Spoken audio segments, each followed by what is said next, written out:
এই আজকের দিন বিক্ষোভ আমরা পরীক্ষা দিব না, আমাদের ছেলেদের পরীক্ষা দিতে দিব না।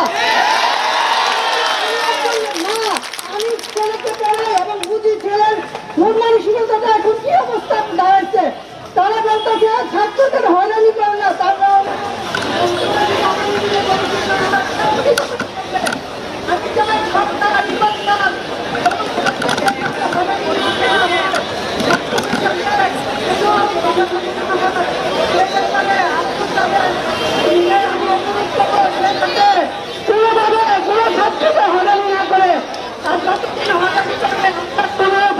পরীক্ষা দিব না। আমি একজন মা হিসাবে বললাম, আমার ছেলে নতুন কলেজে পড়ে, আমার ছেলে পরীক্ষা হলে বসবে না। একটা ভাই ছাড়া আমার ছেলে পরীক্ষা হলে বসবে না। আমরা পরীক্ষা দিব না। পরীক্ষা থেকে আমাদের দেশ বড়, আমার দেশ যদি না টিকে তাহলে আমি পরীক্ষা দিয়ে কি করবো? পরীক্ষা আমি দর্শন করতে চাই।